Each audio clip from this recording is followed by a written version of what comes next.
HQ in Nashville, Tennessee, to wherever you're cheering on your Tennessee Titans. The So Bros Network presents the Unofficial Titans Podcast. Welcome back for another episode of the Unofficial Titans Podcast right here on So Bros Network. I am your host for the Unofficial Titans Podcast, the EIC at SoBrosNetwork.com. Big Natural Stoney Keeley. You can follow me on Twitter at Stoney Keeley. Follow us collectively at Titans Pod on Twitter and at So Bros Network on all major social media platforms. Joined as usual by my co-host for the Unofficial Titans Podcast. He is One Take Cinderella Man, coming to us from the Dad Zone. Outspoken Owen Reed. Owen, how you doing today, my man? Hey, everybody. Hey, Stoney. It's Aries season. We just passed through the sun and Jupiter. We're now in a moon phase. I'm chilling. I'm relaxed. I'm laid back. How are you doing, Stoney? I'm pissed off, but I told you I wasn't going to bring any of that energy onto the show today, so I will just say that it has actually been a great week on So Bros Network. I'm caught up on my work. I'm actually ahead. I'm actually working on stuff for Monday already, and it's Thursday morning as we record this, so this is pretty unheard of. I'm going to get my bonus at the day job tomorrow, so I'm going to hopefully buy myself a drum machine so I can make the album I've written and put that out on the world. So I can't wait, man. It's, a lot of things are coming up Stoney this week and coming up So Bros Network this week. I do want to ask you about that, though, because I got a mailbag question from our friend E that asked, how do you feel about the shift of Pluto into Aquarius? And I don't know what the fuck that means, Owen. Like, I'm going to have to sit down and do some research before I can answer this mailbag question, but maybe I can pass it along to you. How do you feel about the shift of Pluto into Aquarius? Well, you got to think, there's a lot of shit on Pluto's name. Is it a planet? Is it not a planet? It's cold. It's distant. Yeah. So maybe, like, this shift could make you feel distant. But just keep in mind, just because those feelings are there doesn't mean that they're the only feelings. They are valid, but acknowledge them, but don't make yourself cold and distant, Aquarius. I'll tell you what, buddy, I went through my own sort of moon phase back when I was a teenager, and I thought showing my butt to people was the funniest thing you could do. I mean, that's a hell of a moon phase. Is that Full not moon. the same thing? Is that not the same thing? There was a crack in it, like the Liberty Bell. Somebody come fix this thing. It's got a crack in it. Oh, man. All right. Or we are going to talk about the Tennessee Titans today. I promise. But it is going to be one of those light shows because I feel like the news has been kind of light. And this week anyway, there's been some spicy stuff to talk about, man. And I didn't write this down, but it kind of came in late last week after we had recorded last week's episode, but these reports that the Titans are talking to Kevin Byard about a pay cut came out from Jared Stillman of 102.5 The Game, saying that he had requested a trade or something like that, and then Teron Davenport came out later and said he hadn't requested a trade. I don't know what to make of all this. I feel like it's a new GM doing due diligence to just try and find where he can save money, but I can't imagine that they would really want to trade Kevin Byard at this point. What do you make of this whole thing with KB, Owen? Yeah, man, you hired a GM to come in and, like, clean stuff up and run due diligence, and then you get upset when due diligence happens? I don't know. It's kind of it's a weird thing to expect.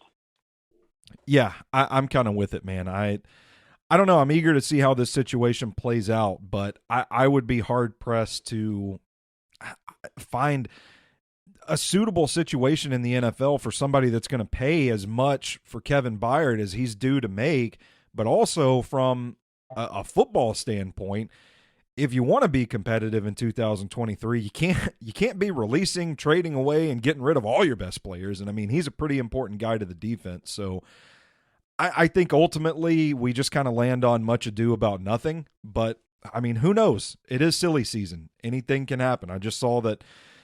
I love the Jets have, I think, 15 wide receivers on their roster right now, and I just saw it reported that they were going to be in on Odell Beckham Jr. too. So it's like, y'all don't even have fucking Aaron Rodgers yet.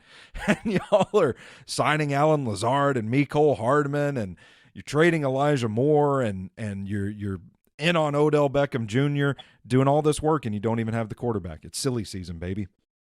Let's talk about Sean Murphy-Bunting, the signing from earlier this week. We didn't get a chance to talk about it last week, obviously, because it hadn't happened yet.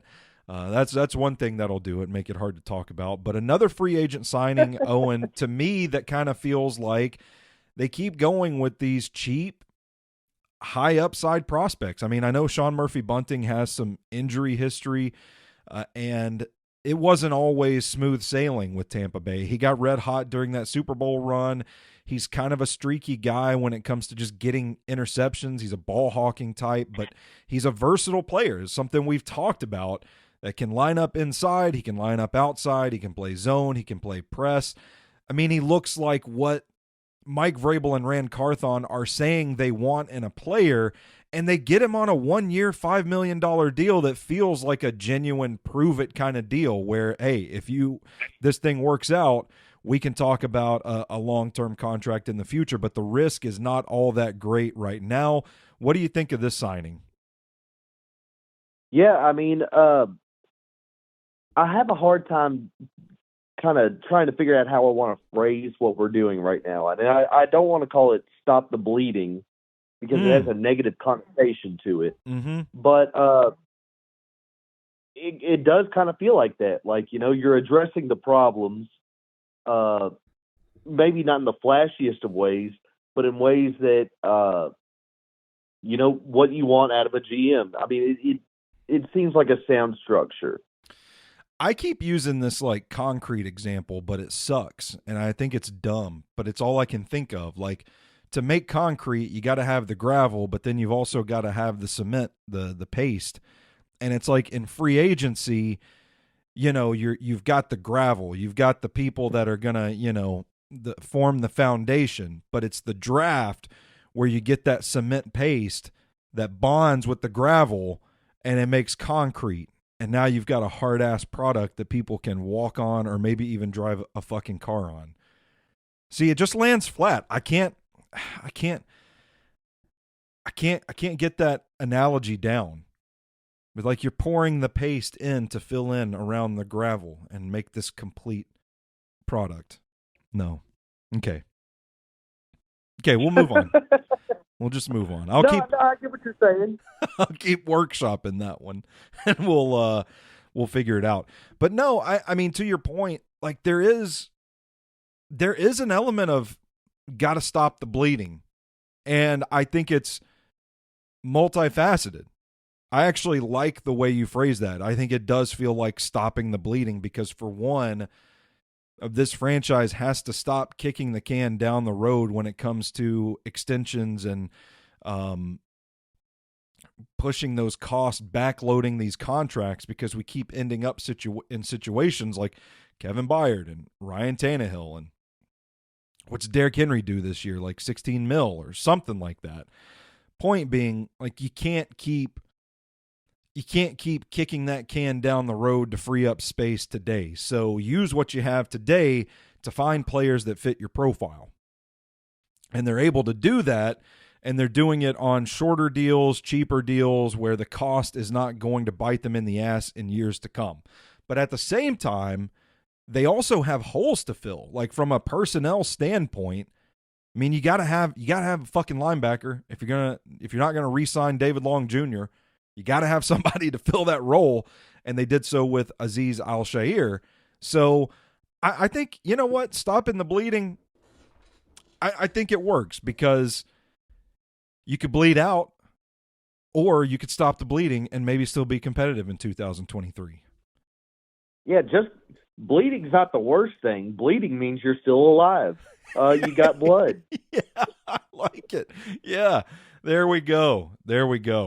All right, let's get into some draft talk. There happens to be this thing called the NFL Draft that's coming up about a month from now. I mean, we're starting to get into the nitty-gritty. We're going to talk about Ohio State's Pro Day on this show. And I kind of want to look around at the mock drafts. You know, Jim Wyatt does his piece every week where you know, tour of the mocks, and he goes through all the mock drafters out there and talking about who are making their predictions for who the Titans are going to take at 11. Not going to get into every one of them because some of it's stupid, man. I just can't. I can't see the Titans taking Dalton Kincaid at number 11 overall, but that's neither here nor there. The dominant names that I'm seeing on these lists include Paris Johnson Jr., the offensive tackle out of Ohio State, Jackson Smith-Njigba, the wide receiver out of Ohio State, Peter Skoronski, the offensive lineman out of Northwestern. Now, I've got evals of all three guys on my NFL Draft Big Board that is available through Patreon. That son of a bitch is up to 17,313 words. Like, by the time I'm done with this thing, it's going to be an actual literal book. But I've also got hidden gems, all kinds of stuff up there, 110 different player evaluations up there, and I've got them on all three of these guys. I like JSN. I think he's my wide receiver number 1. Love Paris Johnson Jr. He's offensive tackle 1 for me. And then Peter Skoronski, I think it kind of depends on what you want to do as to where you play him and where he ends up in the NFL. But I think he's a good player, but I don't know that I'm as sold on him as a lot of other people are. But it made me think when I'm doing all this, like, I don't even know if I've asked you yet on this show what you think the Titans should do at number 11. So position-wise, what do you think the biggest position of need is at this point in free agency, not having filled out any more holes than they already have? What do you think they're leaning? Well, I mean, there's a lot of opportunity in the air. You could go for the best player available. I like that. And say that, you're leaning on the team that you're building through free agency and what you already have. You could make a move and go for a franchise guy. It's entirely possible. Sure. Or, Lamar Jackson's out there. What's he up to? Things could happen. I don't know. This is all speculation, purely. I don't know. I'm glad I'm not the one making the call. I kind of like it, though. I think our head's in the same spot right now in that I think they've done enough to stop the bleeding, trademark pending, stop the bleeding, in free agency, that they filled holes on the roster to the point where I think they could kind of go anywhere they wanted to go at number 11. I think you could take an offensive tackle. I think you could take a guard. You could take a wide receiver. You could take a tight end, an edge rusher. You could take a cornerback there. And to your point, I still don't think it's out of the realm of possibility that they could try to go up and get their guy if there's a quarterback in this draft that they really like. And the scenario that I laid out on a football show, I think it was a couple weeks ago at this point, was the Panthers have traded up to number 1. They seem to be infatuated with C.J. Stroud. I'm not going to say they're not going to take him, because I think they will. If I'm reading the tea leaves to where we are here on March 23rd, 2023, I think the Carolina Panthers are going with C.J. Stroud. But let's just say, hypothetically speaking, the Titans could still move up to number 3 with the Arizona Cardinals. I think you're taking the chance, like, do the Panthers or maybe even the Texans, and we can get into some Texans talk so that Sean can catch his weekly stray here on the Unofficial Titans podcast. But I think you're looking at it like the Panthers, what if they don't? What if they fell in love with Anthony Richardson? And the Texans take Bryce Young. Well, then C.J. Stroud's there at number 3. What if, the Panthers do take C.J. Stroud and the Texans, cover your ears, Sean, the Texans take Will Levis, and then Bryce Young is there for the Titans.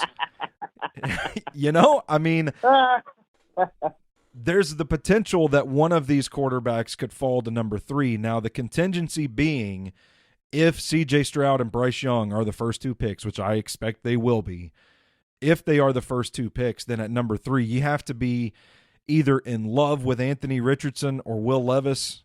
I'm now Titans fan. I got Titans fans shuddering too. You either have to love one of those guys, or you have to be okay with maybe getting Will Anderson Jr. there, the edge rusher out of Alabama, with the consolation prize at number 3, which I personally, depending on what you have to give up to get there, I'm cool with that. So what do you make of the gamesmanship there? What do you think it would take? And is there a quarterback that you would see worthy of rolling the dice and at least moving up to number 3 with the Cardinals for? I would love to shoot my stray shot at the Texans. I mean, they signed Robert Wood. It's pretty stupid, but if I want to go with like big old dummy of the week, I'm going to go with Arizona. They signed Dennis Daley to a 2-year contract, and I don't know what they saw. It couldn't have been his football. He was awful. He was the worst. 2 years is insane. So, hey, maybe they're willing to give up something stupid for the 3rd pick. I don't know. That's true. Worth looking into.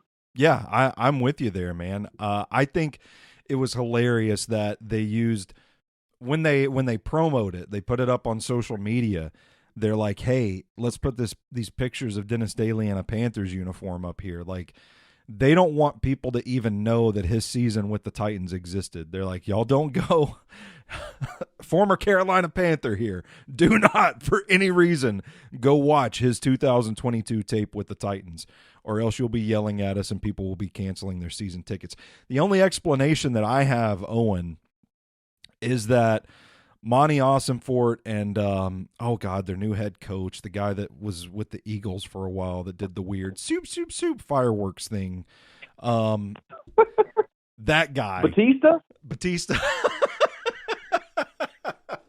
Yeah, him.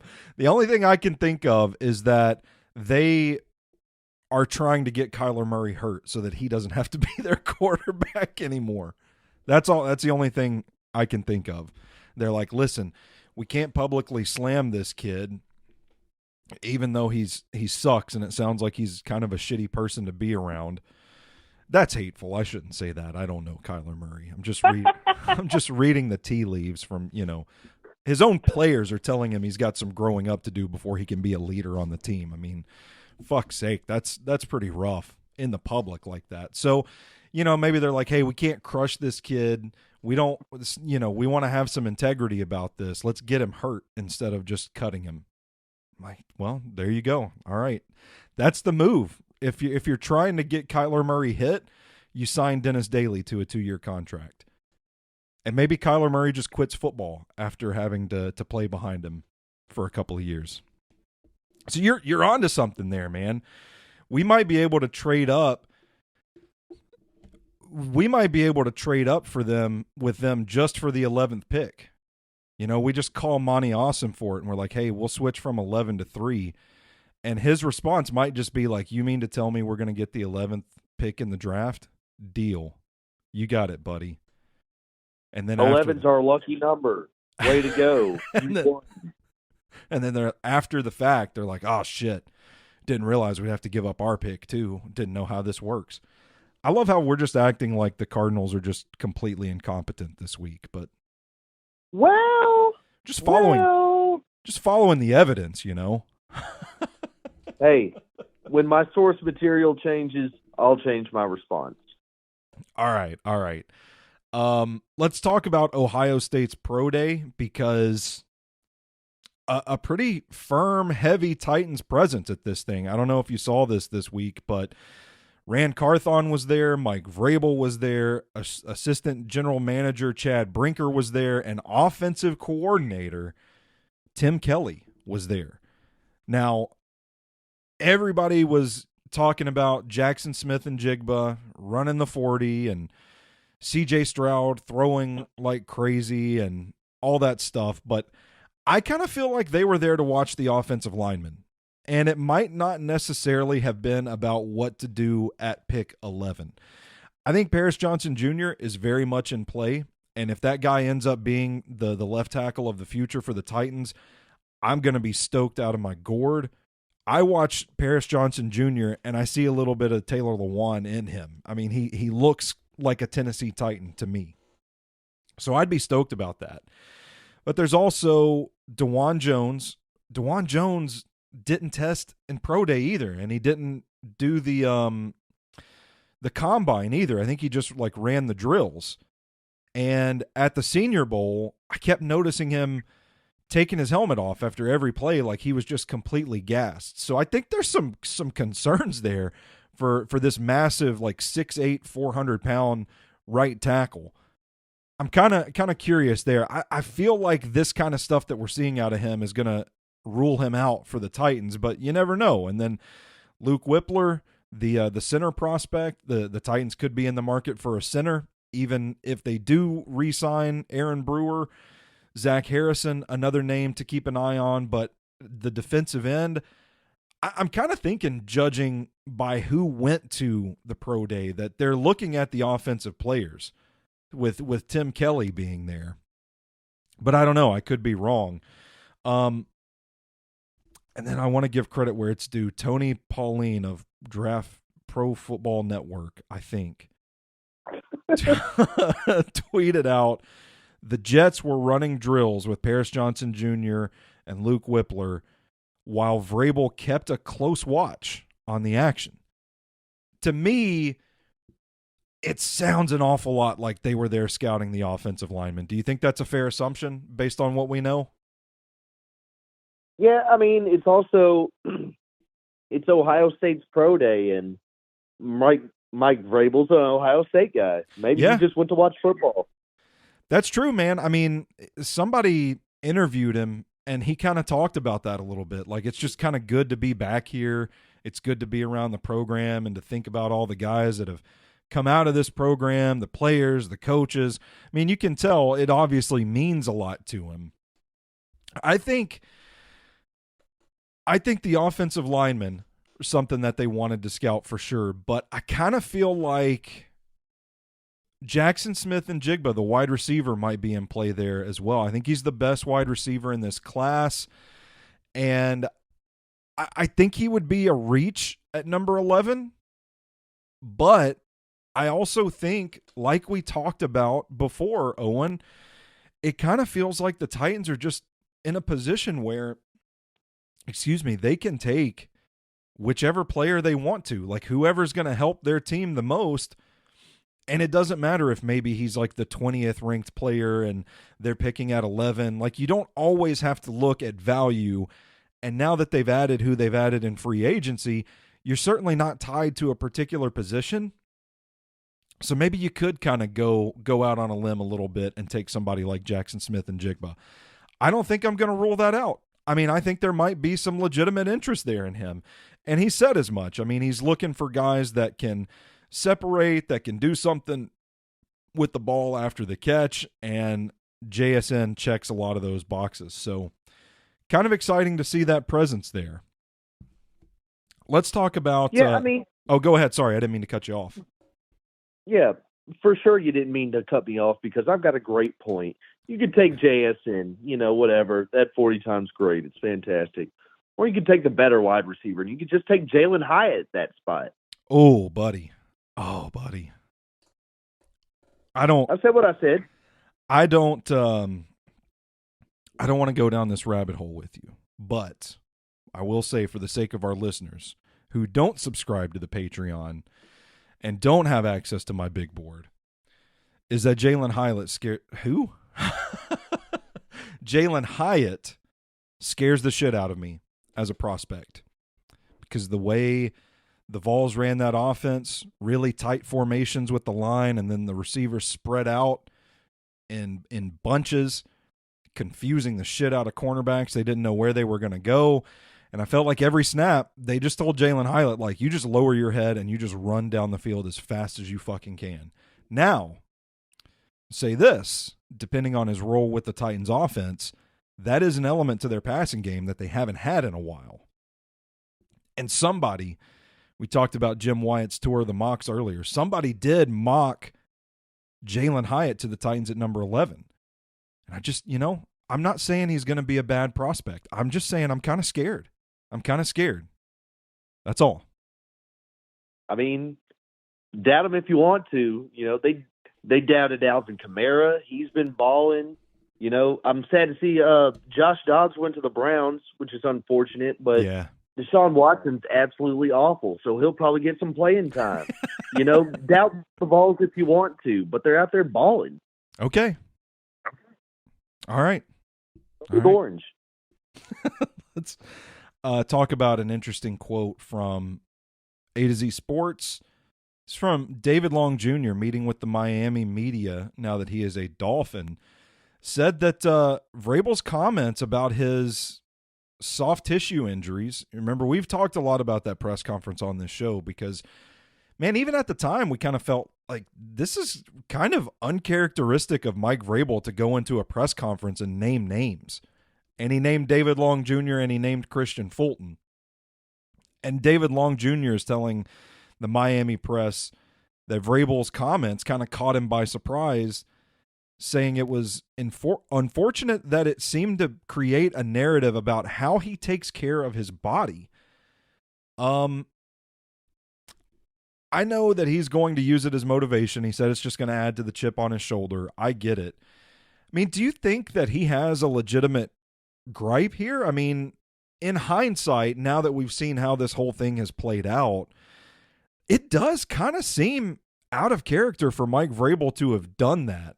Where do you stand on this situation with David Long? Yeah, I mean, I don't know. He was one of those guys that when he played well. And when he didn't play, we noticed it. So, yeah. I don't know. I don't like calling nobody out like that.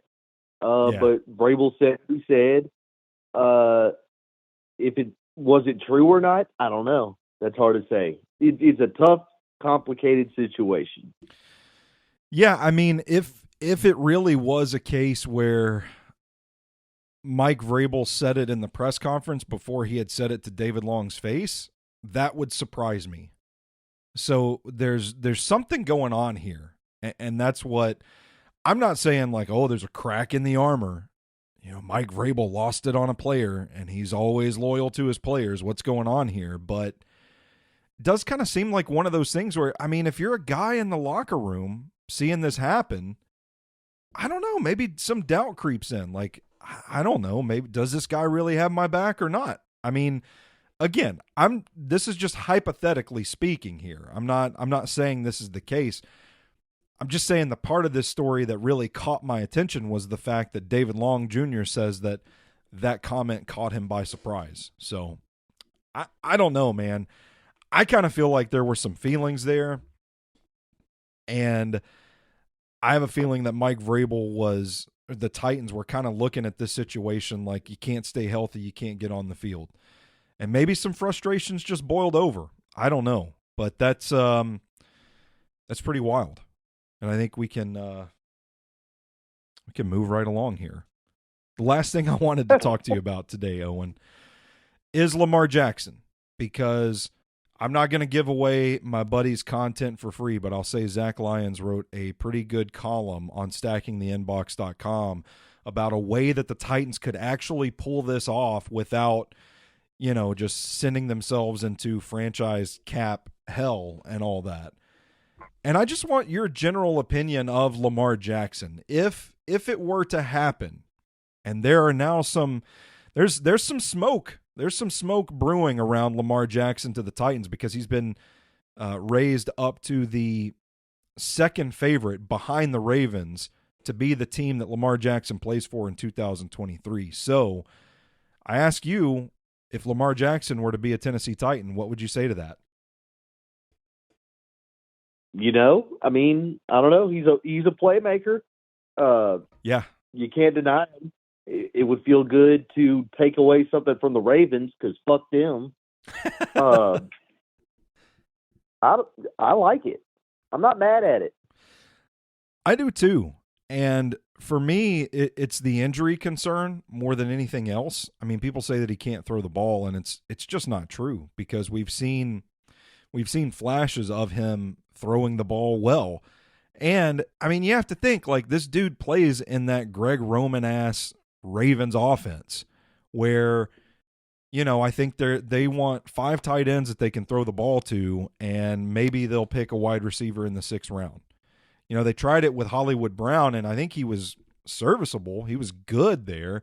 But a guy like that, like, the Ravens are never going to throw the ball to. So this isn't a pass-happy offense that he's playing in. I think if you get with somebody now, I know Titans fans are going to roll their eyes, because I'm like, you can get somebody that can really open up that skill set, and the guys we would trust with that are Tim Kelly and Mike Vrabel. You know, you could make something happen, but listen, man, I'm going to be optimistic about this, because I still say this coaching staff got the best out of Ryan Tannehill. And I know his best season was with Arthur Smith calling the plays, but there is a contingency there, similar philosophies throughout offensive coaching staff changes. Pat O'Hara's still there. I mean, Tim Kelly was there last year. Like, it's still the same brain trust. And I think if we can get a similar effect for Ryan Tannehill's career to Lamar Jackson's career, I'm butchering what I'm trying to say here, by the way, but we can do the same for Lamar Jackson and his ability to pass the ball the same way that the Titans had a career resurgence for Ryan Tannehill. I think people are going to be forgetting all about that. Oh, he can't throw the ball shit.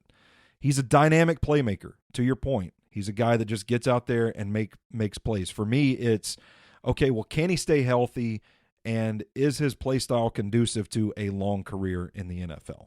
That's the issue with Lamar Jackson. Stoney, think about it for a second. You know, we're not talking about the speculation. We're just in a fantasy world where Lamar Jackson is in Nissan Stadium and a full crowd's going, MVP, MVP, as we get the number 1 seed for the AFC. The AFC, not just the AFC South, the AFC. Yeah. And just ball out. It could happen. I'm not saying it's impossible. I mean, a backfield with Lamar Jackson and Derrick Henry, I mean, come on. You got to fix the offensive line, I know. But, man, that's some potential. And then you've got Nick Westbrook-Akine out wide. Oh, man. Who's stopping that offense? Make the graphic now, PFF. I know you love that shit. Go on and do it. All right, man. That's all I got for this week's episode. Like I said, I knew it was going to be kind of a light and short one, but still plenty to talk about. What do you have any parting shots before we get on out of here? No, I think I was already mean enough to Arizona. I think I got it out of my system. I feel good to go. Yeah, I think I might have been too mean to David Long Jr. and Mike Vrabel there too. So I think I should apologize for that. I should proactively apologize for that, because that was just reckless speculation that benefited nobody. But you know what? It's a story. I think there's something to it. And talk about it as best as I can. Hey, we're just talking about stuff. You don't have to take it seriously. We don't even know you. If they don't know you personally, David Long Jr. and Mike Vrabel, then don't take it personally. Yeah. Tell me to kiss your ass. Call me. My number is... No, I'm just kidding. All right, Owen. Let them know where they can find you on social media. I am not publicly on social media, so my public thoughts and opinions are exclusively on the Sobros Network. Well, how about that? And I am at Stoney Keeley. Collectively, we are at Titans Pod on Twitter and at Sobros Network on all major social media platforms. A quick programming note. I'm not planning on an unofficial Titans podcast next week. My father-in-law is coming in town to visit, so I think we're going to be spending some family time when I'm not on the day job, and it's going to be kind of difficult. We usually have like lunch at Waffle House, so that's what's going to impact my decision to do it. If I can get one done, it's going to be a spur-of-the-moment thing. I might just talk about some draft prospects I've written about to make it easy. Oh, you know what? Shit, could do that today. Could write about might record about some of the prospects I've written about and just keep it in the chamber for next week. This is way too much information. Anyway, you go, little rock star. All of my work's at SobrosNetwork.com. All of the merch, including the Coach Better, Play Better t-shirt, is at SobrosShop.com. Support the team through Patreon and get access to my NFL Draft big-ass board. That's what I should call it. I should brand it as the big-ass board, not just the big board, the big-ass board. $5 a month. You can also just Venmo me or PayPal me $10, and I'll send you the Google Doc. So do that too. Just DM me on Twitter, and we'll work that out. Patreon.com/Sobros Network. Subscribe to the Unofficial Titans podcast on Apple Podcasts. Follow us on Spotify. Wherever you take in your shows, we are out in these internet streets, baby. For Outspoken Owen Reed, I am Big Natural Stoney Keeley, and until next time, you stay classy, Titans fans.